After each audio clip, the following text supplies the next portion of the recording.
بارگاہ شیخ دکن حضرت شیخ سراج الدین جنیدی رحمۃ اللہ علیہ گلبرگہ شریف کے سابق سجادہ نشین حضرت شیخ شاہ محمد علاء الدین جنیدی رحمۃ اللہ علیہ کا شمار دکن کے ایسے فضیلت شعار برگزیدہ شخصیات میں ہوتا ہے جو کہ بیک وقت ایک صوفی باصفا، ایک عالم دین، ایک سجادہ نشین تھے۔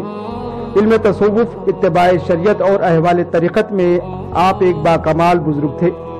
آپ کی تلقین و ارشادات اتنے جامع ہوا کرتے تھے کہ سننے والا اسے اپنی زندگی کا معمول بنا لیتا تھا۔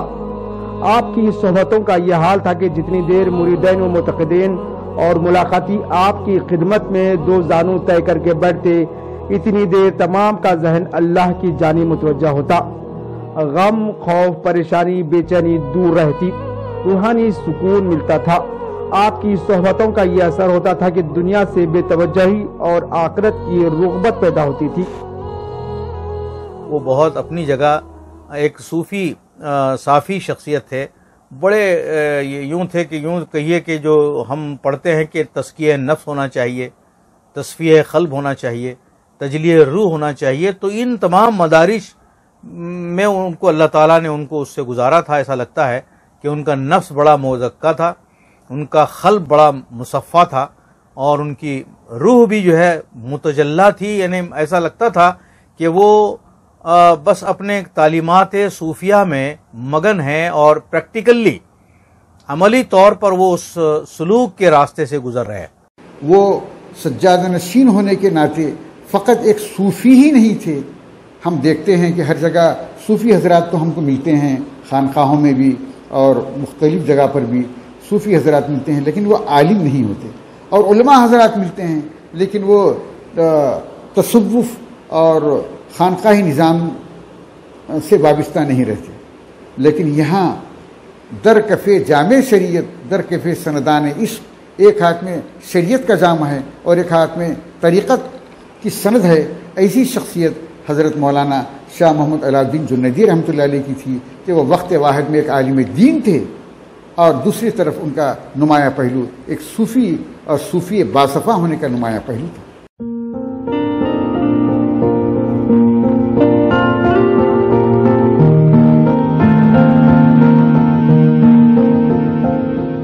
خانقاہی نظام اور تصوف آپ کا خاص میدان تھا۔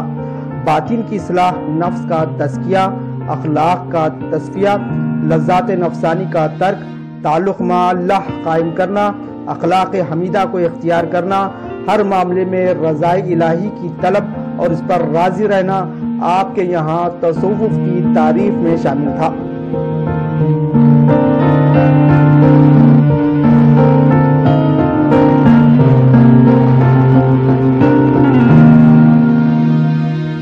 حضرت شیخ ایک متشرع مسلمان تھے، اس لیے ہمیشہ اپنے مریدین و متقدین کو بھی پابند شریعت رہنے کی تلقین و تاکید کیا کرتے تھے۔ خوف خدا، عشق رسول، 5 وقتہ نمازوں کی پابندی، توبہ و استغفار، درود شریف کی کثرت کی آپ سختی سے تلقین کیا کرتے تھے۔ حقوق العباد کی ادائیگی، انسانی ہمدردی، عفو و درگزر، خاکساری و فقیری اختیار کرنے کی بھی آپ بارہا تاکید کیا کرتے تھے۔ تو اتنے باکمال شخصیت تھے اور اتنے مختلف اوصاف اور اتنے کمالات کی شخصیت تھے کہ وہ نہ صرف تصوف پر ید طلع رکھتے تھے کہ جتنے بھی علوم تصوف سے منسلک ہوتے ہیں وہ تمام علوم پر آپ کو ید طلع تھا، وہ تمام علوم پر کمال تھا۔ اور تصوف پر جب بات کرتے تھے تو تصوف کے نہ صرف گرہ کھولتے تھے بلکہ تصوف کے مختلف زاویے سے بات کر کر تصوف کی عظمت کو سامنے سننے والے پر اس طرح سے منکشف کرتے تھے کہ آدمی متاثر ہوئے بغیر نہیں رہ سکتا تھا۔ تو ان کے انداز بیان ایک اور ان کی شستہ زبان اور ان کا وسیع مطالعہ ہمیشہ ان کے پاس جو بھی بیٹھتا تھا وہ متاثر ہوئے بغیر نہیں رہتا تھا۔ اللہ کی مخلوق ہے، سب سے محبت کیجیے، سب سے محبت کا پیغام انہوں نے دیا ہے، اور کسی سے نفرت مت کیجیے، یہ انہوں نے سکھایا۔ سارے مریدین کو معتقدین کو یا جو بھی ان کے سامنے جا کر بیٹھتے، اگر کوئی پوچھتے کہ حضرت ہمیں کوئی نصیحت فرمائیے، تو اس طرح کی نصیحتیں ہوتی تھیں ان کی، شریعت کی پابندی کرو اور اللہ کے رسول آقا نامدار صلی اللہ علیہ وسلم سے سچی محبت کرو اور بزرگان دین کے نقش قدم پر چلو، کیونکہ یہ اللہ والی جماعت ہے۔ صوفیاء اکرام شریعت کے بڑے پابند بھی ہوتے ہیں، اور ان کا جو اعمال و اشغال و رفتار و گفتار ہوتی ہے یہ محض اللہ کے لیے ہوتی ہے۔ من کان للہ کان اللہ لہ، جو اللہ کا ہوتا ہے اللہ اسی کا ہو جاتا ہے۔ تو یہ اللہ والے اللہ کے راہ میں اللہ کے اور اس کے رسول کے منشا کے مطابق زندگی گزارتے ہیں، اور اسی لیے لوگوں سے بھی مشورہ، لوگوں کو بھی یہ تلقین کرتے تھے آپ کہ آپ اللہ کے رسول صلی اللہ علیہ وسلم کے فرمان کے مطابق زندگی گزاریں۔ صوفیزم کی کئی ایک تعریفیں بیان کی جاتی ہیں، لیکن حضرت شیخ شاہ محمد علاء الدین جنیدی رحمۃ اللہ علیہ اپنے آپ میں صوفیاء اکرام کی انجمن تھے، صوفیانہ مزاج کا عملی پیکر تھے۔ اس لحاظ سے ہمیشہ آپ کا چہرہ پرسکون اور قلب مطمئن نظر آتا تھا۔ تعلق مع اللہ کی وجہ سے آپ کا چہرہ مبارک ہمیشہ منور رہتا تھا۔ آپ کے جمال کا عالم یہ تھا کہ دیکھنے والوں پر سحر طاری ہوتا تھا۔ آپ کا رکھ رکھاؤ، آپ کا لباس، آپ کی نشست و برخاست، طرز گفتگو ایسی عالمانہ ہوا کرتی تھی کہ ہر کوئی متاثر ہوئے بغیر نہیں رہ سکتا تھا۔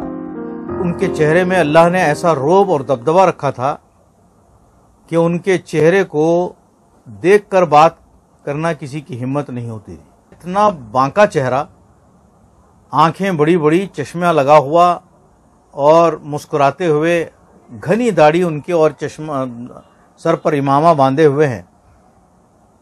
واقعتاً میں ایسی بزرگ ترین شخصیت کو پہلی مرتبہ دیکھا تھا اور میں بہت متاثر ہوا۔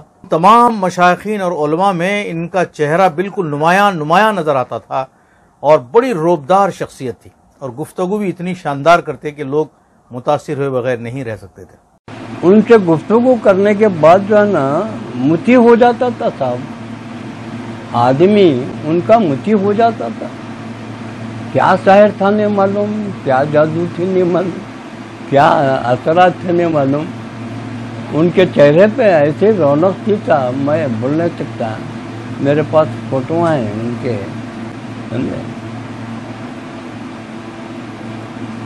وہ مجھے حدیث یاد آتی ہے، ایسے لوگوں سے ملو، حضور نے فرمایا ایسے لوگوں سے ملو جنہیں دیکھنے سے خدا یاد آتا ہے۔ واہ کیا بات ہے! تو ان کو دیکھنے سے خدا یاد آ جاتا تھا۔ اور کیا سمجھے صاحب، میرے کو ان سے عشق تھا صاحب۔ آپ علم کی ایک روشن شمع کی علامت تھے، ایک علم پرور شخصیت تھے۔ آپ کا مطالعہ کافی وسیع تھا۔ آپ علی گڑھ مسلم یونیورسٹی سے فاضل اور جامعہ نظامیہ حیدرآباد سے عالم کی سند حاصل کی تھی۔ آپ کے یہاں ہمیشہ علمی، ادبی، مذہبی مذاکرے ہوا کرتے تھے۔ ہر موضوع پر آپ رحمۃ اللہ علیہ کا اپنا نقطہ نظر ہوا کرتا تھا۔ کسی موضوع پر بحث ہوتی تو اپنے دلائل سے مد مقابل کو قائل کر لیتے تھے۔ آپ کے علمی ذوق اور کثیر المطالعہ کا اندازہ اس بات سے لگایا جا سکتا ہے کہ آپ کے پاس ایک وسیع و عریض لائبریری تھی، جس میں مختلف عنوانات اور موضوعات پر کئی ایک نادر و کمیاب کتابیں موجود تھیں۔ ان کے یہاں جو لائبریری تھی کتابوں کی، وہ کافی بڑی لائبریری تھی، اور بہت سارے ریسرچ اسکالرز، علماء، فضلاء بھی ان کے یہاں ان کی لائبریری سے استفادہ کرتے تھے۔ تو مطالعے کے اتنے جو ہے وہ رسیا تھے، اور خوب کتابیں پڑھتے تھے۔ عربی فارسی میں کافی مہارت آپ کو حاصل تھی، اور شیخ سعدی علیہ الرحمہ کی گلستان اور بوستان ایسا لگتا تھا کہ ان کو زبان ہی یاد ہے۔ فارسی زبان میں یہ مہارت، عربی زبان میں مہارت۔ علوم میں، خاص کر مذہبی علوم میں، دنیا کے فلسفوں پر، دنیا کے دیگر علوم پر اتنی اچھی بحث کرتے تھے اور اتنی پائے کی گفتگو کرتے تھے، سن کر طبیعت اتنی خوش ہوتی تھی کہ واقعی کتنا علم کی کتنی بڑی شخصیت ہے۔ اور اس کی وجہ بھی یہ تھی کہ ان کے پاس بہت نادر اور نایاب کتابیں تھیں، وہ اتنی نایاب کتابیں تھیں وہ، اور میں بیان نہیں کر سکتا، اور وہ ہمیشہ مطالعے میں غرق رہتے تھے۔ جب بھی وہ فرصت کے اوقات ملتے ان کو تو کوئی کسی نہ کسی کتاب کا وہ مطالعہ کرتے ہوئے نظر آتے تھے۔ یہی وجہ تھی کہ وہ مذہبی عنوانات پر، موضوعات پر اور زندگی کے دوسرے علوم پر اتنی ان کو قادر الکلامی تھی، اتنا یدیت اللہ اور اتنی قدرت تھی کہ بہت کامیاب طریقے سے وہ گفتگو کرتے تھے۔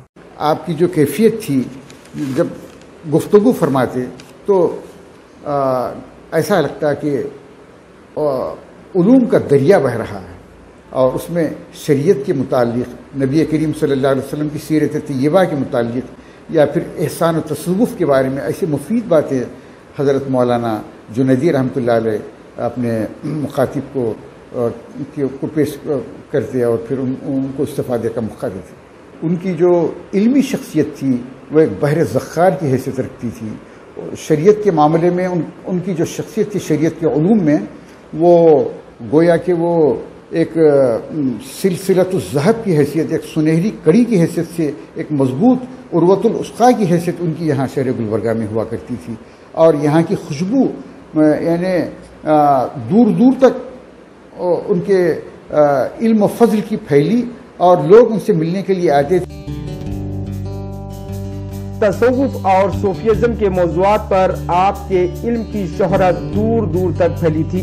نہ صرف ملک بھر سے بلکہ بیرون ممالک سے بھی لوگ آ کر آپ کے روبرو زان و ادب طے کیا کرتے تھے۔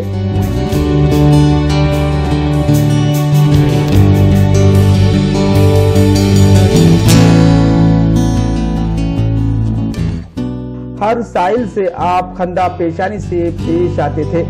کئی ایک ریسرچ اسکالرز نے آپ سے استفادہ کیا۔ آپ کے دست مبارک پر کئی ایک نے اسلام بھی قبول کیا۔ ان سے ملاقات کے لیے جاپان کے لوگ، انگلینڈ کے، امریکہ کے لوگ گاڑیوں میں آتے تھے، سب ملاقات کے وقت آتے تھے، وہ بحث کرتے تھے ان کے ساتھ تصوف پہ بحث کرتے تھے۔ تو اس وقت وہی سلسلہ رکھ رہا ہوں میں دادی، تصوف پہ بحث کرتے تھے۔ بحث کرنے کے بعد جو ہے نا اسلام قبول کرتے تھے ان کے ہاتھ سے، اور ان کا طریقہ تھا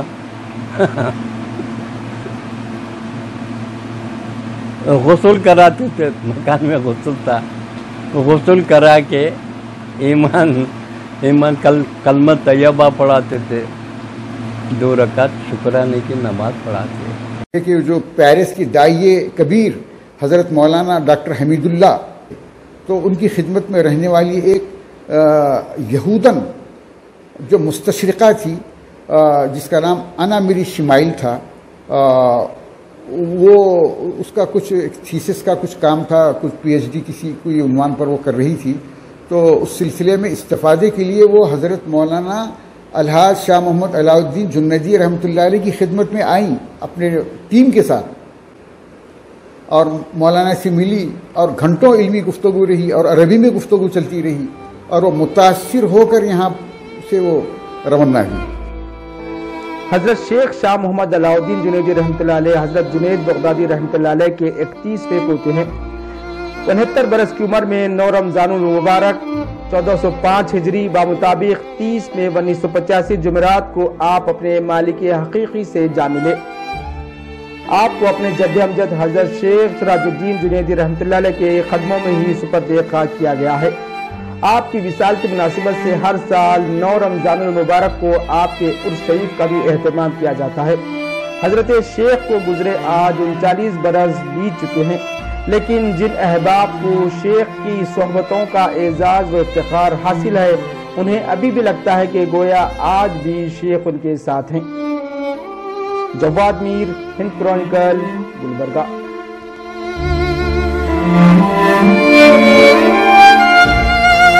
Thank you.